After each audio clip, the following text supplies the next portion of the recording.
Hello everyone, Dan here, and welcome to a fun little Let's Play video that I am putting together where I am going to play Battletoads, the arcade game, which is part of the Rare Replay collection here on the Xbox One. I'm actually broadcasting this live on Twitch. If you guys are watching this after the fact on YouTube, you're most likely seeing a cut version of this. However, I haven't decided how I'm going to upload the footage just yet. Earlier today I did play the game. I just started a new file. For this, I'm going to be playing through as Rash this time. Earlier today, without a stream, I played through as Zitz, and then later on I'm going to need to go back and play one more time as Pimple, but this is one of those things that I really did want to go ahead and share with all of you. This game is very interesting, as you'll very soon see. And this game has unlimited continues in this version, and I'm going to be using that to my advantage. So, let's jump into this.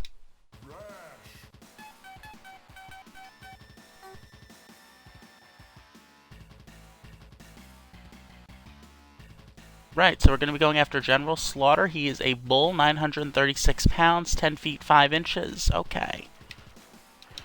So the first thing that's easily noticeable about this game is it uses the same game mechanics as Battletoads for the Nintendo Entertainment System. But because it's an arcade title, the developers at Rare decided to go all out and ultimately create a game that was much more extreme than what they had released on Nintendo's platform. Of course, there were other Battletoads games after Battletoads. There was Battletoads in Battle Maniacs, as well as a Double Dragon crossover, Battletoads Double Dragon. I've never actually played either of those, although I did recently see a video uploaded to the Cinemassacre channel where it was, I think it was James and Mike playing Battletoads and Battle Maniacs, but it might have been James and Doug. So I've seen what those games looked like, and then this game was the final game that Rare did in the Battletoads series for the time being. And in this particular one, they basically didn't care. They were like, you know what, this isn't going on a Nintendo system, it's not going on a home console, we are going to do whatever we want. You'll notice that as I'm hitting these enemies, there's little splashes of blood. And that's something that, as far as I know, wasn't in any of the other games. This is easily the goriest of all the Battletoads titles. And Battletoads is something that I had heard of, but it was more like a legend of sorts to me. It wasn't really something where I knew what it was and I was actively pursuing it. When I had heard Battletoads was going to be part of Rare Replay, I was like, oh my god, I'm finally going to get to try this Battletoads game that everybody keeps harassing GameStop about. That was a big thing for a while, where people would call up GameStop and say, do you have Battletoads in stock? Do you have Battletoads? And they were referring to the Nintendo Entertainment System release of the game. So, of course, as soon as Rare Replay was announced at E3, the very first thing GameStop did was put up a pre-order for it and said, yes, we have Battletoads.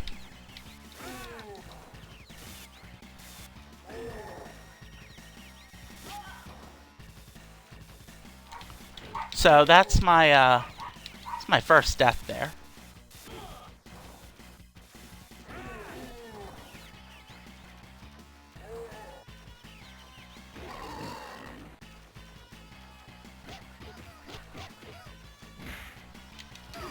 This game, the way it's presented, this is actually the first home release. But the way it's presented, it's done all through free play, and you have unlimited continues, which is kind of good because I suck at beat-em-ups. I've actually been playing Teenage Mutant Ninja Turtles 2, the arcade game, quite a bit on my Retron 3.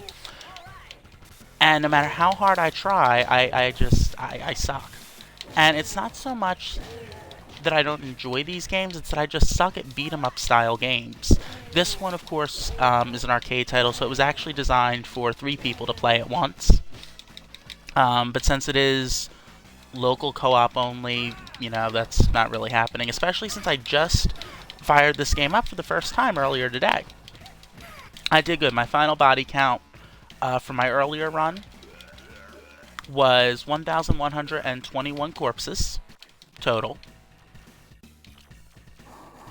And my game time was 1 hour, 7 minutes, 45 seconds. I love the animations when bosses are first unveiled in these Battletoads games, but more so, more so than that, I just love... These guys are like a jokey version of the Ninja Turtles, almost. That's the best way to describe what Battletoads are. And in this game, each of these toads actually has their own unique... attacks that they do. Like, earlier I was playing as Zitz, and his big thing is that he has a drill that he uses, and he was drilling the enemies, and I was like, oh my god, can they put that in a Battletoads game like that? I wasn't really sure. I was like, whoa. And then he did this move where he was like, there's these werewolves that you fight later in the game. And he was grabbing the werewolf's dick and punching it, and I was like, holy shit, this is a pretty intense game here for something that was aimed at kids. And then I realized that this particular release is one that really they just didn't care about, and they were like, hey, we're going to see what we can do to make this game as fun as possible for the more mature gamers.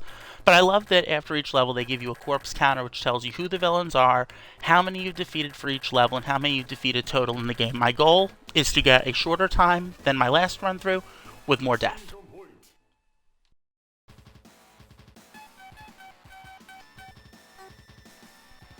The game isn't long, the game's only about 6 stages. This is one of my least favorite villains in the entire game. This is some sort of a snake, but you don't really think, looking at this Christmas level, that you'd be leading in to fight a snake. Kind of threw me at first. Especially considering that they keep all of the level-centric villains away from the snake pit. A lot of rodents in this game. You fight a lot of mutant rats. Now, the last level was set up like the original Battletoads, where it was like a 2.5D almost, where you could walk on the various planes. This level is done entirely in side-scrolling, just 2D. Which, of course, helps give it some callback to...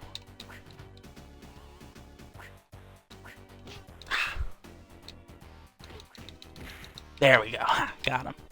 And there was a snow level in Battletoads for the Nintendo Entertainment System. I've only ever seen it in Let's Plays. I've never actually gotten to it myself, because unfortunately they hide that level behind the Turbo Tunnel. And the Turbo Tunnel is easily one of the most unforgiving levels in a video game that I have ever played. Like I said, this game presents unlimited continues. You're going to see me use a lot of them. Partially because of these reindeer, partially because of the snake, and partially because some of the battles towards the end of this game are just all-out gore fests. Like, I could imagine when this game was actually in arcades, that it was probably making Rare quite a bit of money. Not just based on the fact that people enjoy Battletoads, but based on the fact that this game was difficult. Battletoads games are not known for being easy, and this game, it's no different. So far it looks like I've used one continue. And then every time you use the continue, they just give you the one life, and so you really get 2 shots on each continue. But since it's free play, it doesn't really make a difference. I could probably be a little more unforgiving in my approach. Ah, there we go. Merry Christmas, you filthy animal. And a Happy New Year. Look, it's almost Christmas. I can't... I can't not do references to Home Alone, because it is almost Christmas, so 'tis the season to be jolly. Also, it's time to deck the rats, so...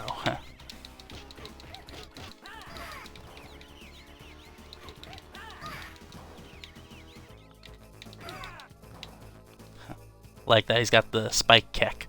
I'm actually really liking the way Rash plays. I'm liking his moves, I'm liking his specials. I love being able to take these guns. There's another continue. I love being able to take the guns from these rats when I knock them out of their hands, and then actually using the guns for a limited time to shoot people. It's great in this game. A toad running around with a machine gun. What could be better? They got the nice little split kick that they do, the big fisted punches, they got the flattening effects. pretty sure that was in the first game. Calm down, rabbit reindeer.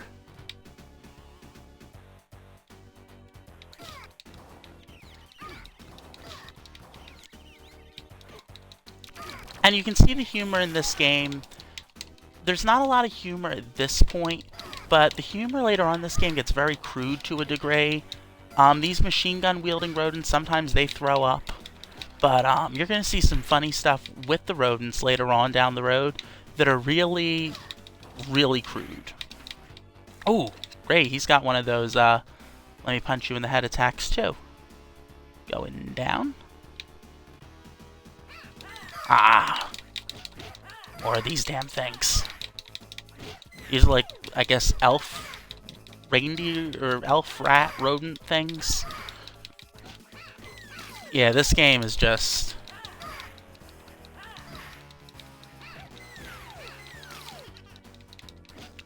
Playing this game, I understand Conker's Bad Fur Day just a little bit better.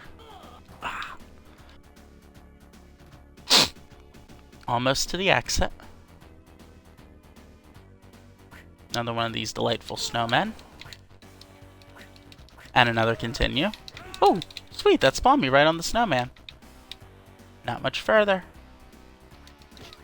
But yeah, playing this game really helps me understand Conker's Bad Fur Day, because that game is easily one of the most vulgar and un-Nintendo-like games I've ever seen. And you I almost asked myself a few times, how did the developers who make this game get away with doing this on a Nintendo platform? And then I see this and I realize, oh my god, these guys, they just have a really twisted sense of humor. They just normally weren't able to utilize it to its full potential. So, you know, this game really gave me some insight. And of course, Rare Replay is how I'm playing this, so I have access to 30 of the best Rare games ever made. Well, I shouldn't say 30 of the best ever made, because a few of the best Rare games are actually not part of the set. Out of what's not on the set, GoldenEye's not on the set. GoldenEye is, of course, the video game that started me with a love for first-person shooters. One of my favorite Nintendo 64 games that's not made directly by Nintendo. Rare also did the Donkey Kong Country trilogy for Super Nintendo. That's unfortunately not on the set. And both of those games aren't on the set for two different reasons, but it all pertains to rights. Donkey Kong Country isn't on there because there was no way in hell Nintendo was going to let Microsoft use something that they own the character rights to for this set. And then GoldenEye's not on there because GoldenEye, from what I've read online, is just a complete mess as far as the rights are concerned. I had thought there had been a release for Virtual Console for the Wii of GoldenEye. Turns out I was wrong. They just had the remake. It seems like the rights for the remake are a little more straightforward. We pretty much know who owns those, but apparently the rights for the game of GoldenEye are just all over creation. Like, one person owns this part of it, another person owns something else. So it's just too much of an issue to really facilitate a re-release of that game. Fortunately, I still have my original cartridge. I'm just really trying to get my N64 working with my TV. I've tried hooking it in through a coaxial splitter. That's not doing it. I'm hoping I'll be able to get it through a composite or component. I'm having some trouble getting... Actually, I was mentioning playing some beat-em-ups with my Retron. I'm actually having some trouble even getting my Sega Genesis and Super Nintendo games to play through there. The only ones that are actually working right now on this TV are my Nintendo Entertainment System games. And I was going to try hooking the Genesis and Super Nintendo portion up by way of S-Video, but this TV I'm using, it's a flat screen. It doesn't even have an S-Video slot on it. It's got the coaxial, and for some reason that's not feeding it. So I'm going to kind of try and figure out what the best way to do this is going to be. But for now, I am glad that I'm able to play my Nintendo Entertainment System games, and I'm glad that, you know, I'm able to play, you know, some stuff. What's weird is that I think it's something with the TV, because I know that the Super Nintendo portion and Sega Genesis portion work on the other flat screen in the house, and it's the same brand. It's a slightly different TV, but it is the same brand, so I'm hoping I'll be able to figure something out. But we'll figure that out in time. That's one of my little projects I'm working on. Because even if I buy a Retron 5, which I would love to do, just for the simplicity of being able to feed so many different things in, this snake's really starting to piss me off now. Something's got to give with this snake. But even if I could find a way to get a Retron 5 for that, I still want to get the N64 up and running, because I don't know if you guys can tell, but I really enjoy retro games, and I'm actually starting to enjoy them now more so now that I'm older, and I'm starting to be exposed to ones that I otherwise wasn't exposed to. And then I'm spending a lot more time on Twitch watching different streamers. Now you see that? You cannot see on a Nintendo game. That's something where if Nintendo did this, that snake's blood would be green, and it would not be bleeding. Whew. Booyah.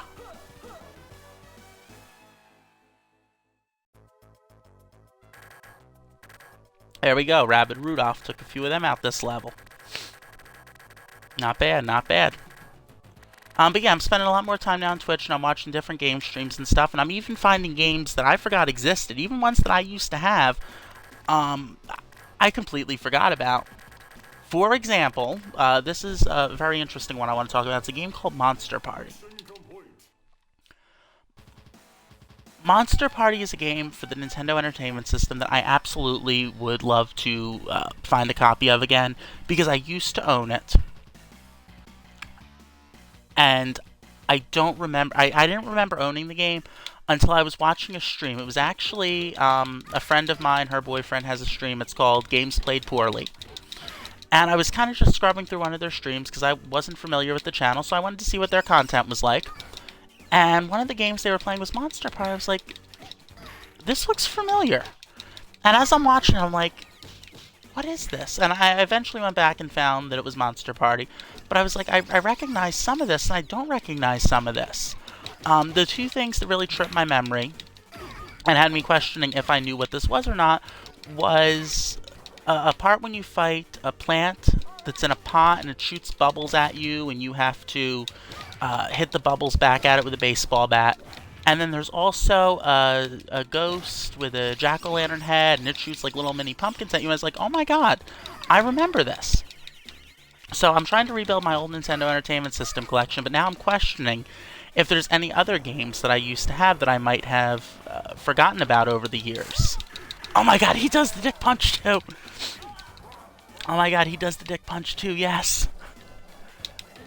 I can't begin to tell you how amusing I find it to watch characters from a Nintendo game do something like that because it's not a Nintendo game.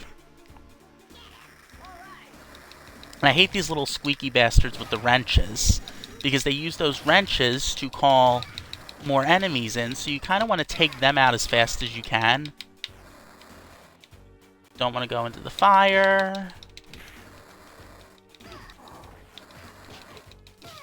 Beat him. Booyah.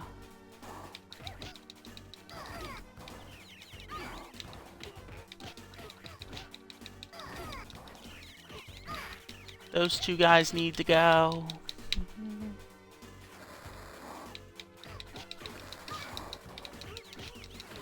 Death to the pink rodents. Oh yeah. I love it every time they pull their claw out, because I'm like, oh my god. See, here's this kind of humor I'm talking about. Rat's taking a shit. Door opens. Now Rat's ready to fight. One thing I really can say about these Battletoads games, as I fire up another continue, is that these games have very varied styles of gameplay. Like, a game like Double Dragon, or even Teenage Mutant Ninja Turtles, the arcade game, is very straightforward. It's just go in, beat 'em up, go in, beat 'em up. And as much as I enjoy it, that format does get old. What's nice about the Battletoads games is that they really mix it up. You know, it's like you do a level where it's where you can walk on all the planes, the 2.5D, then you jump over and you have like a 2D, then you get a game like a level like the Turbo Tunnel. There was the surfing one, there was a second Turbo Tunnel. And it's just like you get all this different mixture and all this different variation all over the course of one game. Now, of course, with the original Battletoads, I was shocked when I found out that it was actually something past the third level. I was watching somebody play the game online, and I was like, "Oh my God, they're on level 4. The game has a level 4." Because I always just thought it ended at level 3. I was like, "Yeah, this is challenging enough that this could be it." Matter of fact, there were some games back in the NES era that were only 3 or 4 levels long. I can't think of the titles off the top of my head, but I know there were a few that were really short, like to a point that was insulting. So I just assumed Battletoads was one of those games. I had a friend, I showed her the video, she was like, "Oh my God, there's something past that level?" Me and my brother used to play that game all the time, and we never made it past it. I was like, yeah, apparently there is something there. And then, of course, I'm a big Cinemassacre fan, so of course, Bootsy, Bad Luck Bootsy from the Board James show, actually has a video series he does on how to beat Battletoads for the Nintendo Entertainment System. It's called Bootsy Beats Battletoads. And that is a very enjoyable series to watch because he's got the thing down to a science. I mean, he gets to the turbo, he's like, "Yeah, you need to go up, up, down, down, up, down, back, dodge these things, jump, up, down." I'm like, wow. It's like I get three or four things in, and I'm like, okay, crash. Matter of fact, that is a video I have up on YouTube. One night, had a couple of drinks, decided, let me try Battletoads for the first time. And what inevitably wound up happening was I made it to the turbo tunnel, and I sucked ass at that point. But I guess that's kind of what the developers of Rare wanted. They needed to make these games challenging because they had limited resources at their disposal. So games from that era would come in 2 flavors. One flavor would be easy, insultingly easy, and then the other flavor would be ungodly difficult.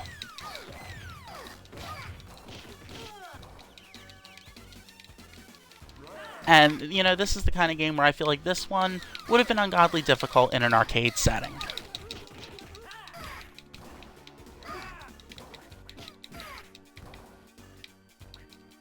I think after this level is one of those levels that is easily my least favorite in this entire game from my playthrough earlier today. I'm telling you, every time I hit a villain and blood gets everywhere, I just keep thinking, oh my God, this could easily be the best game in the Battletoads series. Now that's coming from somebody who hasn't played the other 2 games. Or two of the other games, I should say, because there's 4 games total. But I'm also really hoping that at some point Rare will go back, now that all the Battletoads games are available in one form or another.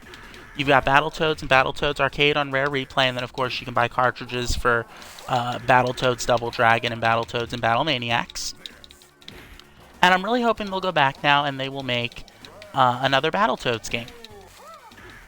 And it's one of those things where even if they could just get the rights to those other 2 games to be able to release them digitally, just so all the Battletoads games could be on one platform, and then from there do like a Battletoads 2015, 2016 type thing. I mean, games like Shovel Knight and even the sales numbers for Rare Replay have proven, if anything, people are still very interested in retro gaming. And that's something that's not going to go away, and I think that's something that a lot of people didn't anticipate. Because when systems like the N64 came out, everybody started to write off the older systems, and then once we got the more modern-day systems, and everybody started writing off the older stuff, not thinking, hey, somebody's going to want to go back and experience this again. But then what inevitably happened was my generation got nostalgic, and the 80s generation, they got nostalgic, and then they more or less started to draw back a love for these games, and that kind of set the whole thing off.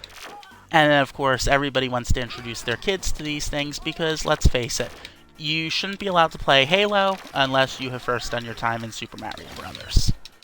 First game I ever played was the first Super Mario Brothers game on the Nintendo Entertainment System. I was 2 or 3 years old. It was a much different time. I sucked, of course. But I enjoyed what I was doing. I have very fond memories of growing up playing the old Mario games, playing Ghosts and Goblins. Oh my God, that game... Oh my God, that game was just so difficult. That's one of the games I've never beaten. I've tried, and I've never beaten it.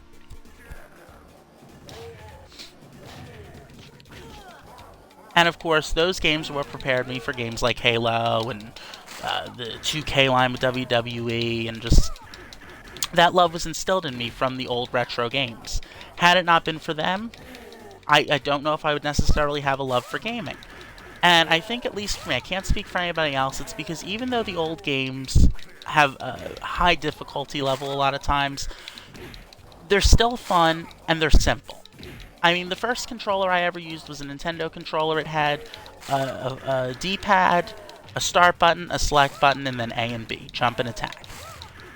If the first controller you ever handed me was an Xbox controller and you said, here, play with this, I don't necessarily know if I would have the same love of gaming that I have now instilled in me, because I think I would have gotten so confused and so frustrated. This was my least favorite boss in this game.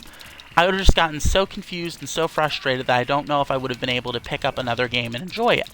But because I really saw the evolution of the controllers as I went, I started with a Nintendo controller. The next one that I was handed was an N64 controller. I never had a Super Nintendo. So for me, any Super Nintendo games I get a chance to pick up secondhand to play on my Retron are welcome in my book. Sometimes I'll pick up stuff for Virtual Console just because I want to experience that whole era of gaming that I totally missed, which was Super Nintendo. So like 92, I think the Super Nintendo came out, to about 95, somewhere in there. This boss is just incredibly frustrating. This boss was one of the bosses that I used a lot of my continues on today. The final boss I also hit a lot of the continues on. And I was thinking about it as having unlimited continues cheating, and I thought about it, and it's not, because this really was an arcade game. This was never meant to be a home game, which is why you don't see things like level checkpoints and why they just keep respawning you right where you fail. So for me, this is just more about seeing how quickly I can beat the game and how high my body count can be.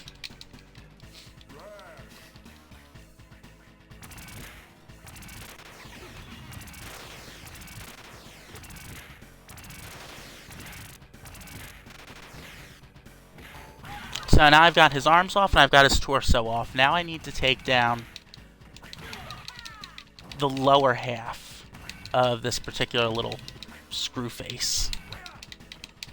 And of course he's got a powerful kick behind him, so he's a little challenging to take down, to say the least.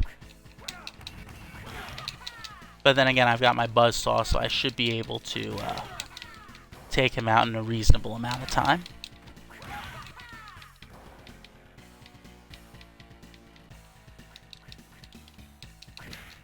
Like I said, I'm trying to just get this game done as quickly as possible, partially because I want to beat my time from before, and partially because I do have to go to work later tonight. And I need time to get ready for that. And I was looking at the clock and I was like, I don't really know if I should do this stream right now or not, but I decided why not. Add that extra little bit of pressure to beat this game, ideally in under an hour. But we'll see what happens. This was the phase of the boss that I couldn't stand the most. I love the sound effect they're playing for this, but it is just so frustrating to have him jump on you and crush you. But you can move around when you're crushed, which is kind of cool.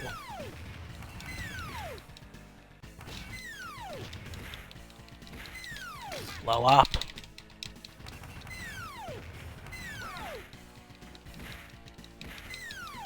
Oh, come on. If I was smart, I would have streamed my first run with Zitz when I was first experiencing this game, because the things I was saying when I first saw the blood and the challenge of some of these things, I was like, oh, come on, are you kidding me? But yeah.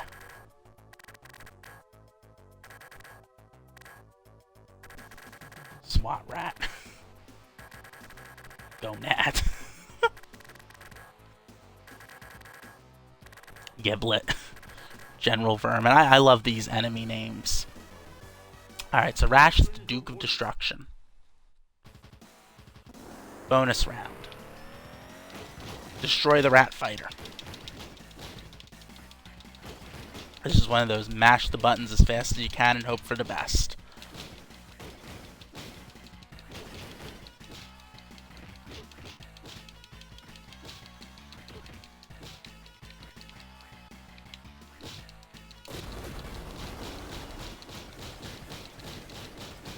Come on, you fuck.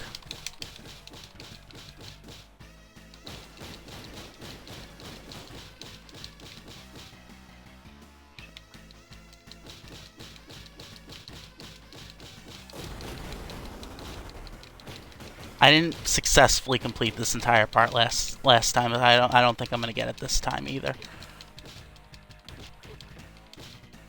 Oh. Ha! 50 kills termination bonus. All right. Bring it on, bring it on.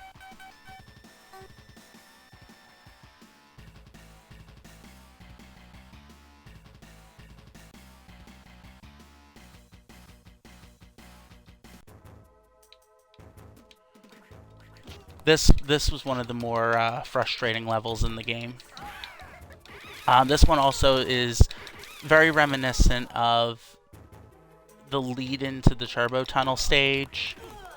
There was a stage you had to do where you had to rope down and fight the enemies on your way down. And it was one of those things where you would do it, but if you had 2 players, because Battletoads is a 2-player game, if you had a second player playing with you, that stage becomes almost impossible, because you can hang on the one side, turn into a dumbbell, and launch yourself across, but you can damage the person who you're playing with. So in that regard, you wanted to really be careful not to cause any issues.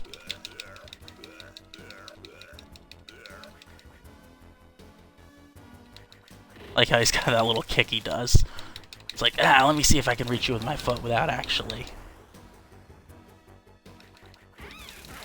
And then I think these flying porker things, I think these might actually be the same creatures that you can fly on in the first game.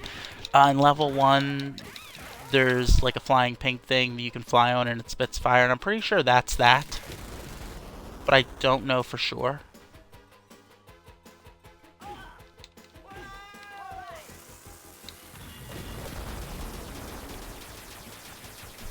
I've said it before, I'll say it again. There is a copious amount of continues being used during this because, yeah. That's my official explanation, because, yeah.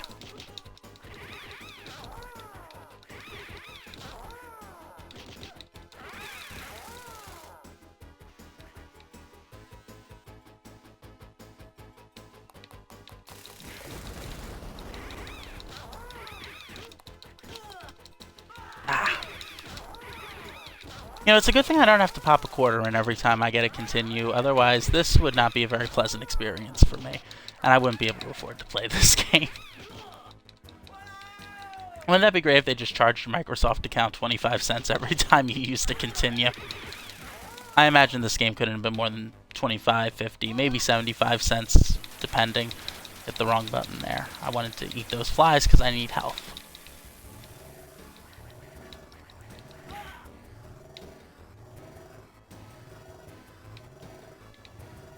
This part, I think you're really supposed to dodge these things.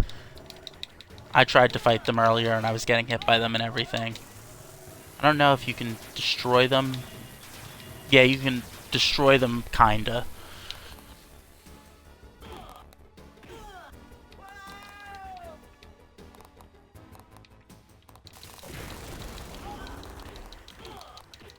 Surprisingly, this level is not the one that used up the most of my continues during my first playthrough.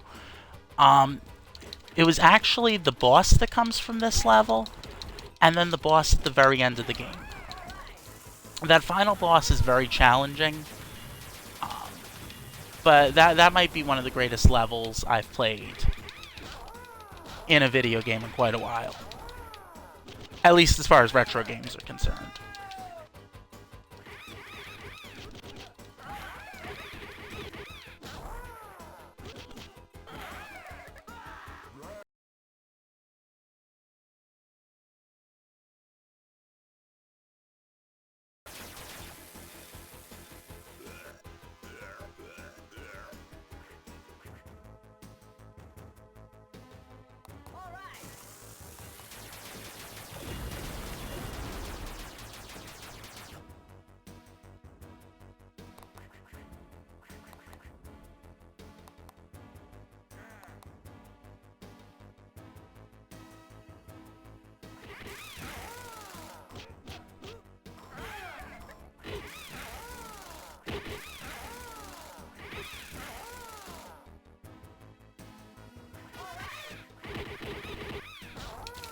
There's just so many of these things.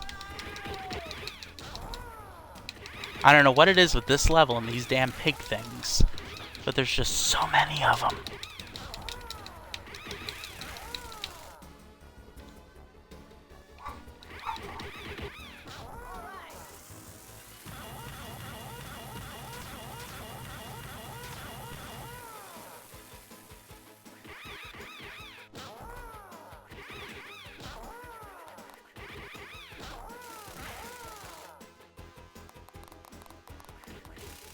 The good news is we're almost out of this level. I think this was easily also one of the most time-consuming levels in the game. After this, I think there's 2 more. I think. Let's see, there was the first level, the second level, the third level. I think this was the 4th level, so I think I have 2 more levels to go. And then I'll have this game beaten. I'm actually... I think I'm on par to either match my previous time or come in like a minute beforehand. So that would be good.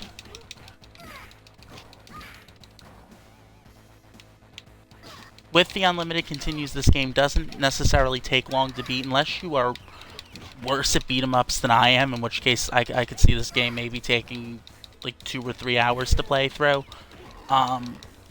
But as long as you've played some kind of beat 'em up before and you have some kind of idea what you're doing, and you're not continually bogged down by like continue screens and stuff, this game is beatable in about an hour. The lowest time that I saw on the high score sheet that the game presents to you when you can enter your initials was 55 minutes. I don't think there was any seconds on that. I think it was just 55 flat.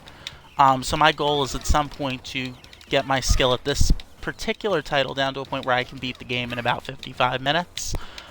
Because that's one of the ways that this game actually ranks you. Not necessarily how many continues you've used or how many times you've died, but by your body count and by how fast you complete the mission.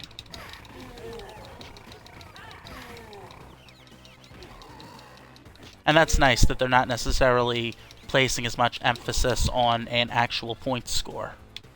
Now, a fun fact that I didn't mention earlier about this game, that I'm going to mention now, is that this game was actually built using the same technology that Rare developed for Donkey Kong Country, as far as like presenting the foregrounds and backgrounds and everything, which is why you see things like the spikes in the front and stuff, because they had that technology they had built, and because of when it was like, hey, let's showcase this technology some more. Unfortunately, that technology didn't translate into them making a more competent boss for this level. This boss that you're going to see at the end of this level is one of the most frustrating. And when I said that my least favorite level was coming up, that would be this level that I was referring to. Because this level, it's got a couple of things. The boss is pretty difficult in this one. And then there's also a section with, 2 sections with bowling balls, like gigantic bowling balls, that's very easily a callback to Teenage Mutant Ninja Turtles 2, the arcade game for the Nintendo Entertainment System. Or if you're just a Teenage Mutant Ninja Turtle arcade fanatic, then the arcade game that was released and eventually ported to home systems. And I always had trouble with the bowling balls in that level, and then they've got the giant bowling balls in this level, and you'll see I struggle immensely with that bowling ball section.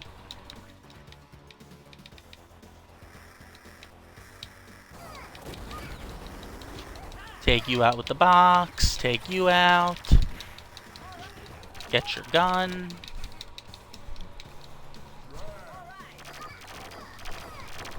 and shoot the rats. I mean, the animation in this game is great. That's something else I really want to praise this on. The sounds are great, the animation is great. This all around, this easily is even one of my favorite games in the Rare Replay collection that I've played so far.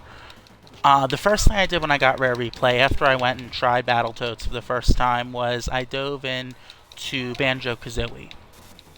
Because the very first thing I wanted to do was go revisit games that I used to play on the Nintendo 64, because we haven't had the Nintendo 64 hooked up for a while. That's something I'm trying to rectify now.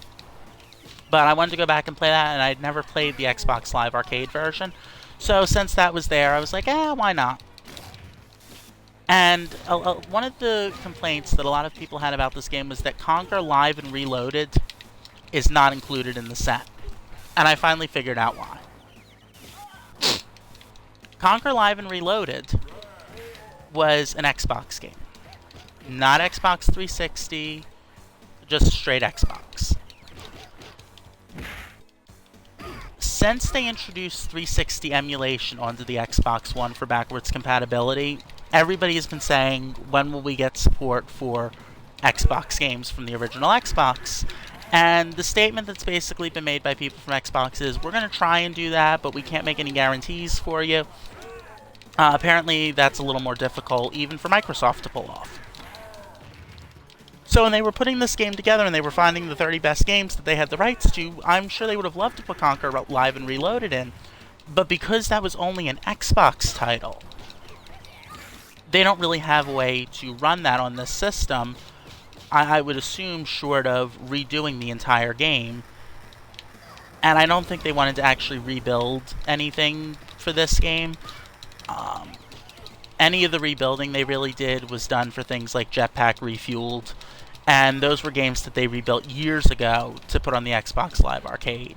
That's not something that they rebuilt specifically with this collection. I mean, they didn't even go back and modify these games to have online co-op or online multiplayer. Which kind of sucks for games like not Perfect Dark. Perfect Dark, I believe, does have online because it was the Xbox Live Arcade version. But Killer Instinct Gold doesn't have online as far as I know. I know the original Battletoads only has local co-op. This one has local co-op. Don't even remember if Pro-Am RC Pro-Am. Don't even remember if that one supports multiplayer or not.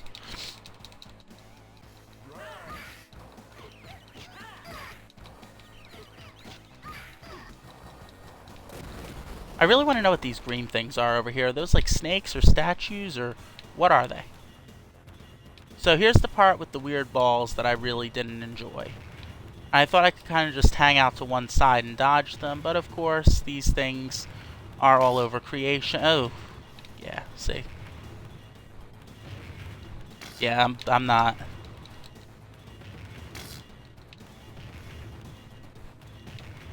Yeah, this was one of the sections of the game where I wound up having to use a lot of my continues just to get through it.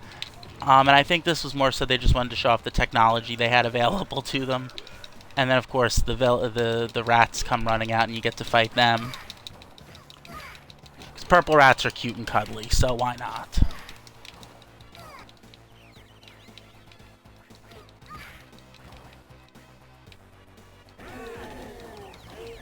Fight a few more of these hog thingies. As I like to call them, the S&M hogs.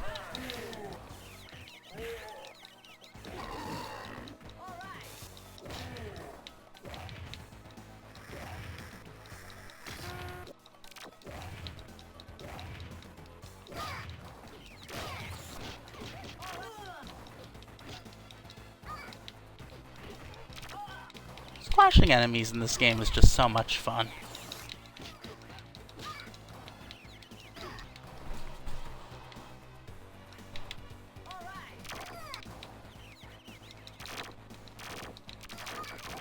But yeah, playing through this game today, it really got me inspired to do some research on Battletoads. And that's really how I learned a lot about this particular title and how it came to be.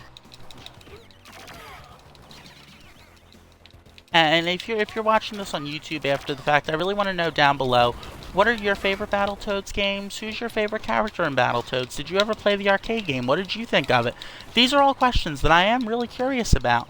And if anybody's playing Rare Replay, let me know, what are your favorite Rare Replay games? Because I've been having a lot of fun with this collection. More bowling balls. Ouch.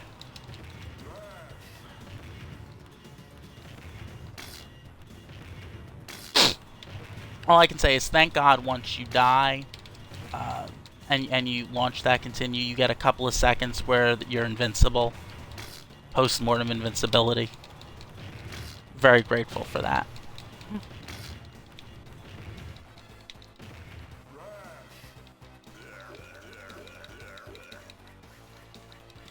Now we got a few more of these little, oh.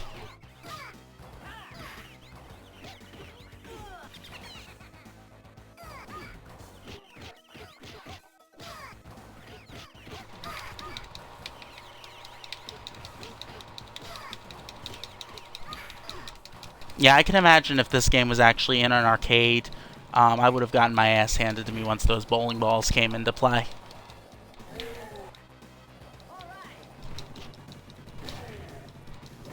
Got more of these damn werewolves to fight. But it's worth it because I like seeing the dick punch every time they do that, so that's all good.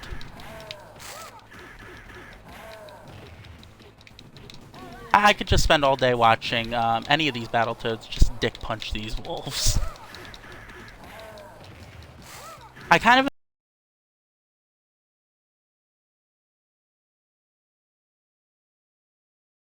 Actually, that's not a bad idea. They are doing all these combat packs with extra DLC for Mortal Kombat X. Maybe they should try and get the Battletoads in there as an Xbox exclusive character.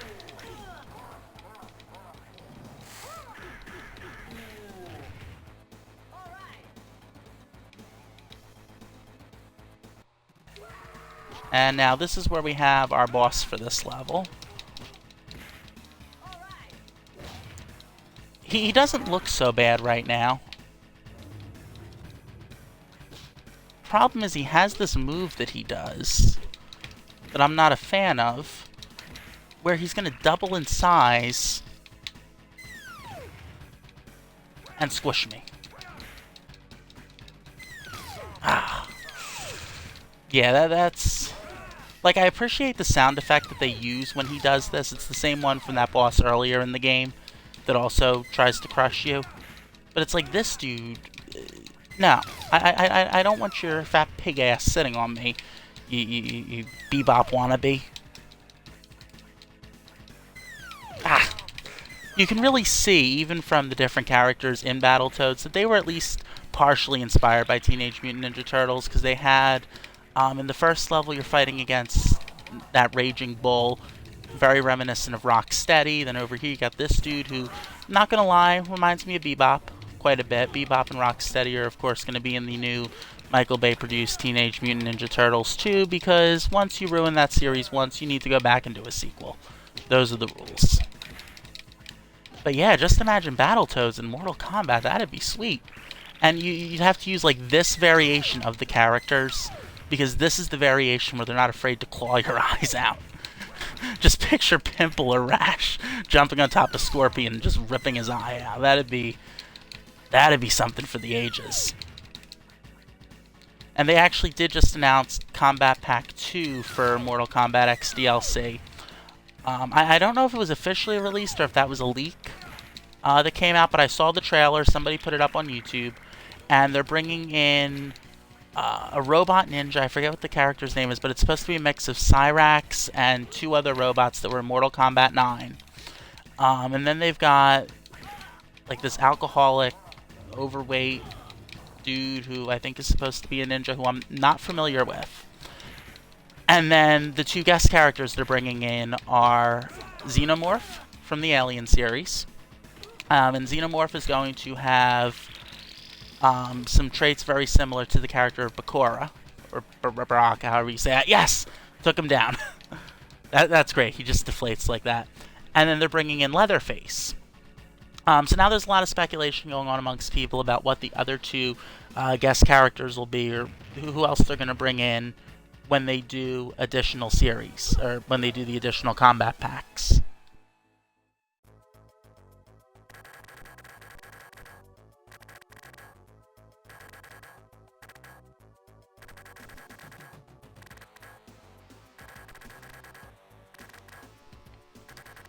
Right, so my total's starting to get up there now. I've got at least 425 dead. Where you'll really see the spike is on level 6, because they count all the falling debris as villains. So you can, like, quadruple your score just in that one portion. Incoming message. Alright, so this is the last level of the game. This is level 6. And this was the level where a good portion of my continues went. And again, the gameplay style changes. Now we're into a shooting style of gameplay. And it's got like that Contra style of aiming. When this game was released in arcades, it had an 8-way joystick. So you had 8 different ways you could position it, and they utilized that here. This is the only time I've ever played a Battletoads game in Rare Replay where I've actually been more comfortable playing it with the analog stick than I have been with the D-pad. And then you got these little power-ups you can get that will let you... There we go. This one lets you shoot 3 bullets at once. And then you're also given a special move where you can do that. And that can be useful at times. And there's just all kinds of power-ups. You get the flamethrower. There's an electricity one. I'm actually surprised they didn't go for a more traditional style for the end of the game. And move this level back one. Make this level 5 and then have level 6 be something a little bit more traditional. But I guess that's Rare for you. They do things in a way that no other game developer thinks to do them. I mean, think about it. Only a developer like Rare could create a game like Conker's Pocket Tales and then have the follow-up be a game like Conker's Bad Fur Day. I don't think there is another developer out there that could have possibly thought to release games like that. Because if you've ever played Conker's Pocket Tales, or if you've ever seen Conker's Pocket Tales, that game is one of the most kid-friendly, easygoing, happy-go-lucky games you will ever see. And I don't really know what happened when they were developing its sequel, but Conker's Bad Fur Day, outside of having Conker in it, doesn't really bear any resemblance to its predecessor. And then I don't think Rare ever fully decided what they wanted to do with Conker as far as a character, because if you look at where Conker has been, Conker was featured in Conker's Pocket Tales, Conker's Bad Fur Day, and he was also a selectable character in Diddy Kong Racing for the Nintendo 64. So he's actually been in more family-friendly games than he has been in adult games, unless we're going to count Live and Reloaded as its own game. But it really just shows the versatility of what the guys over at Rare are capable of. Because you don't see Mario jumping around and going from happy-go-lucky game to, Mario's Brooklyn Brawl, and then back to Super Mario Brothers, and then back to the Brooklyn Brawl. You don't see that. It's just one straightforward thing. He's a family-friendly character. That's what they do. Rare, they try and walk a very fine line between making things that are family-friendly and making things that are good for the adult gamer. And I think now Rare more so is worried about the nostalgia factor and, really drawing in gamers like me who may not necessarily be up on something like Skylanders or Disney Infinity or anything of that nature. But, they do pretty good. They've got a new game they're working on. It's called Yooka-Laylee, and it's supposed to draw back to the old Banjo-Kazooie days. So I'm actually really excited to see what winds up happening with that game, and I'm hoping I'm hoping to pick that game up when it comes out, because that looks like that game could actually be a lot of fun. I'm also looking forward to Cuphead, which is going to be released pretty soon for the Xbox One. And that was actually, that and Rare Replay here are basically the reasons I bought an Xbox over a PS4. And I'm kind of happy that I made that decision now, because they've actually made an announcement regarding the Final Fantasy remake. Final Fantasy VII is being remade. And it's going to be PS4 first. And then I guess later on it's going to get either a Windows release or an Xbox release. They haven't really specified where that game's getting its additional releases at. All they've said is that there will be additional systems eventually. And what they've recently announced was that those games are going to be episodic. And I don't feel like there's a way where they can possibly do that and not have it be a slap in the face to everybody who's excited for that game. So in a way, that makes me really happy that I decided to go for the Xbox One over the PS4, because as much as I hate Microsoft as a computer company, it seems like they've got their shit together as a game company. And that is very important to me.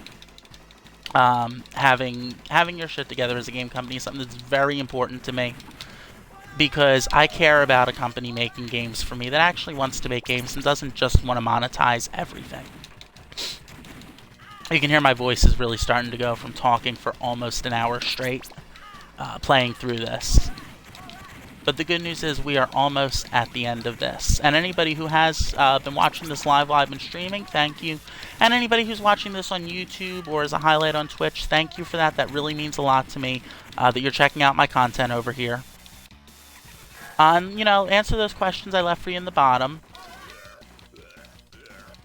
And share your memories of this game if you've ever played it. If you haven't, tell me what your thoughts were on it, watching me play through it. Because this game is one of those games where watching it doesn't necessarily do it justice.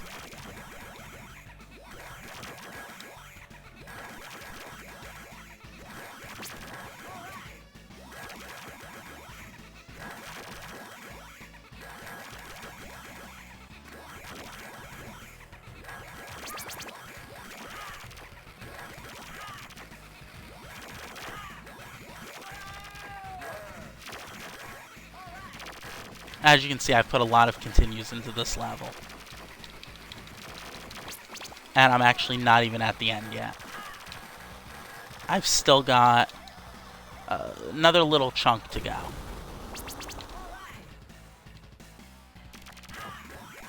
I don't want to say I have a lot left in the level because I feel like I'm almost at the boss, if I remember correctly. Yeah, this is where the final battle takes place at.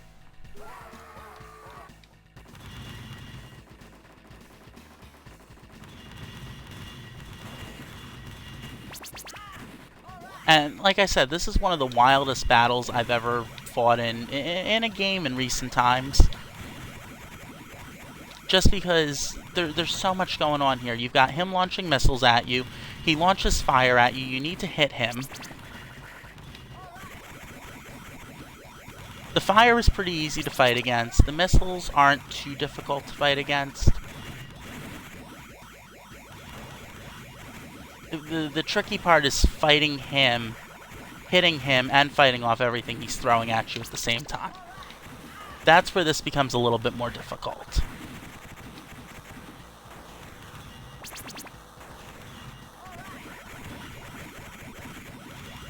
But as you can see, there are definitely techniques to get through at least this phase of the battle.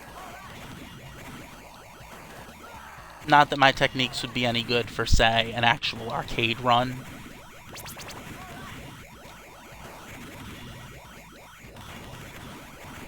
But then again, I feel like this game, it would be difficult to speedrun to a certain point, just because of how much is going on. I'd love to see, and I don't know if this exists, I'll have to check this out later, I want to see if anybody has done a 3-person speedrun of this game, and what the fastest time 3 people have managed to successfully beat this game has been.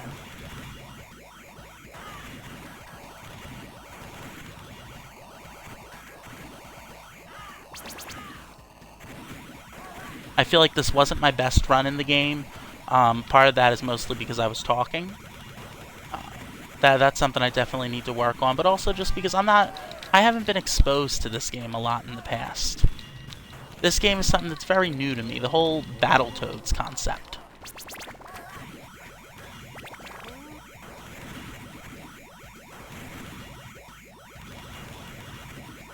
And of course, I'm looking at this guy, and I'm noticing he looks a lot like a demonic version of Splinter. No, not Splinter, Shredder. Master Shredder from the Teenage Mutant Ninja Turtles, which again, I really feel like Battletoads was heavily influenced by the Teenage Mutant Ninja Turtles. And things like this just really back it up. These exploding bomb things, they're very reminiscent to me of the Ultimate Smashes now in Super Smash Brothers. It's great that you can just look around and really see all these different things. Speaking of Smash Brothers, and I was talking about Final Fantasy VII earlier, Cloud is coming to Super Smash Brothers for Wii U and 3DS as DLC. I'm not sure if he was the winner of the fan poll or not, but I do know that he was announced about 2 weeks ago, I think it was, that he was going to be the next fighter to join the battle. This part is the most difficult part of the battle because you need to dodge what's being launched at you, but at the same time you need to shoot his hands in order to damage him. Took me a while to figure that out, but you need to shoot the hands in order to damage him.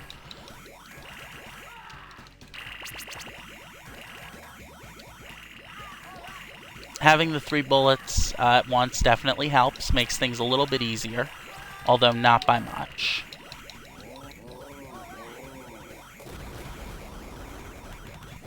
Now you gotta shoot the head.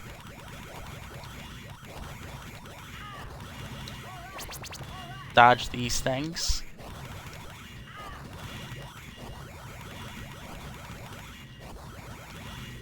It's like you're shooting him with 3, well guess what? He's shooting you with 3 too.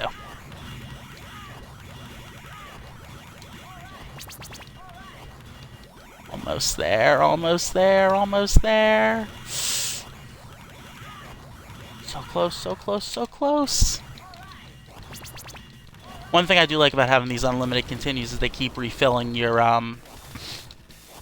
special attack every time you spawn a new life. So inevitably what winds up happening is if you keep intentionally dying, you keep getting those special attacks so that you can do a little bit more damage there. Now, this is where you just need to drop his shields down. Once you take these out, it's all over.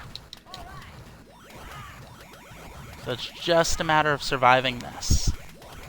And then there's like that little message that pops down the bottom of the screen and tells you where his shield levels are at. Once you start causing internal bleeding for him and start damaging his organs inside, it starts telling you that. It's like this game just wants you to know you are fucking this guy up.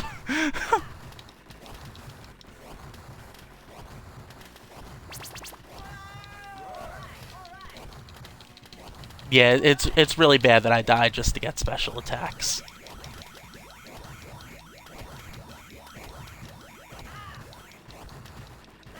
Something I really am guilty of. It's like my gamer sin of the day. Shields are down to 8%. 3%.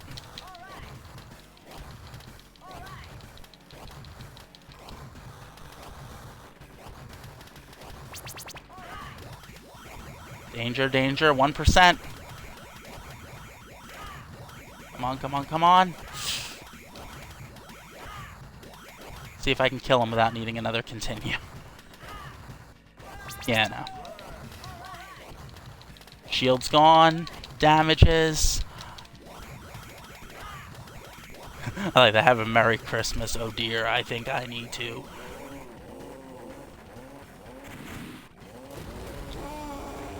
Booyah. He's down. That was a lot of fun. I love this game. That was a lot of fun. So let's see what the final damage was and if I managed to make it in my time frame. I'm looking here at the clock, and I don't think I made it. I don't think I made my time, but we'll see. We'll see. 585 total so far. Every missile counts as a corpse, apparently, because missiles have souls. According to this game, a missile counts as a person. Who knew? Yeah, I blew up a lot of missiles. Right?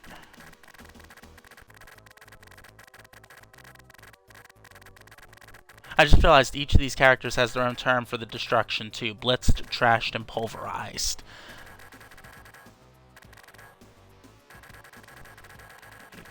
Oof. This isn't looking very encouraging for my total here. Yeah, I think my total came in at less than the last round. But that could be a good thing, especially if I manage to. Anyway, while this is running through these final things, you know, as always, if you guys want to watch me when I'm live on Twitch, just hit the follow button so you guys can get notified of that. Please check out my YouTube channel. I believe the link, if I'm not mistaken, is youtube.com/Daniel Stransky's World. That's DANIELS, capital S. Wait, Daniel's. DANIELSTRANSKYS WORLD. So I did come out higher that time. I got 1189. And I put a lot of gaming stuff up on there, but your best way to get content from me is really just going to be to go to twitter.com/danstransky, hit the follow button. You're going to get my posts from Instagram, you're going to get my notifications from Twitch, you're going to be notified when I upload a video to YouTube or when I share a link out to one of my YouTube videos. I do a lot of content with Mortal Kombat X. I'm trying to get back into doing a lot of retro gaming stuff, and of course I keep my series there, Dan Fails At, where I fail at retro games. This is not a Dan Fails At. Despite how many continues I used, this was a Dan Succeeds At and Dan Beats At. Now let's see how long this mission took. Let's see what our magical time was. Totally awesome. You've whooped the Dark Queen's butt and thwarted her usual galaxy-dominating plans. Mission time, 1:3:58. Yes. 1:3:58. Alright, that. Better than my last round. Better than my last round. I am so happy for that. Now, this is where it more or less makes you sit through the end credits of the game, but I came in, I shaved 4 minutes off of my previous run. It's really good. That was 1:03:58. Sounds like I'm a little distracted. That is partially because I am actually making a note here on a little note document that I'm keeping, so I see what my time is as I go through with each of the different Battletoads. So this one is Rash. And that was 1 hour, 3 minutes, 58 seconds. Not bad, not bad, not bad. Rare. Designs on the future. Right, so Master of Mission Time, 1:0. There we go, 1 hour, 3 minutes, 58 seconds. Just get my initials in here, D, J, S. Beautiful. I really need to start playing off of this, and Greatest Graves here is D, J, S. So what I'm going to ultimately start doing is next time I do a playthrough of this, I'm going to play through with Pimple. I'll probably stream that out and get that put up on YouTube as well, and I'll do that off of the same save file so I can actually watch